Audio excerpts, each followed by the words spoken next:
தீரன் சின்னமலை 1756 மற்றும் 1705 வரை தீர்த்தகிரி என்ற பெயரோடு பழையக்கோட்டை மன்றாடியார் பட்டம் பெற்ற மதிப்புமிகு குடும்பத்தில் 1756 பிறந்த தீரன் சிலம்பு, வில்வித்தை, குதிரை ஏற்றம் மட்டுமல்லாமல் நவீன போர் முறைகளையும் கற்றுத் தேர்ந்தார். கொங்கு பகுதியில் குடும்ப மற்றும் நிலப்பிரச்சனைகளுக்கு தீர்வு வழங்குதல் போன்ற செயல்களில் ஈடுபட்டு வந்தார்.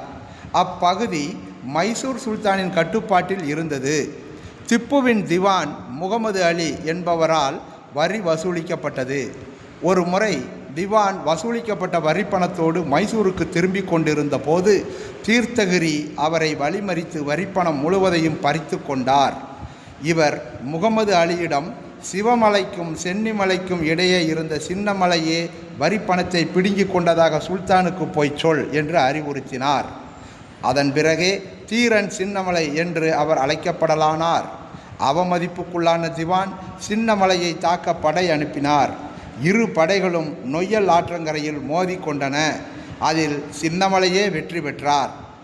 பிரெஞ்சுக்காரர்களால் பயிற்சி அளிக்கப்பட்ட தீரன் கொங்கு மண்டலத்தை சார்ந்த ஆயிரக்கணக்கான இளைஞர்களோடு திப்புவுடன் இணைந்து பிரிட்டிஷாருக்கு எதிராக சண்டையிட்டார். திப்புவின் இறப்பிற்கு பிறகு ஒரு கோட்டையை எழுப்பிய தீரன் சின்னமலை அவ்விடத்தை விட்டு வெளியேறாமல் ஆங்கிலேயரை எதிர்த்து போராடினார். எனவே அவ்விடம் ஓடாநிலை என்று அழைக்கப்படுகிறது. அவர் பிடிபடாமல் இருப்பதற்காக கொரில்லா போர் முறையை கையாண்டார்.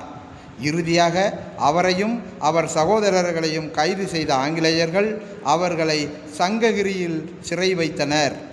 ஆங்கிலேய ஆட்சியை ஏற்க வற்புறுத்தப்பட்ட போது அவர்கள் அதற்கு இணங்க மறுத்தனர். அதனால் 1805 ஜூலை 31 அன்று சங்ககிரி கோட்டையின் உச்சியில் அவர்கள் தூக்கிலிடப்பட்டனர்.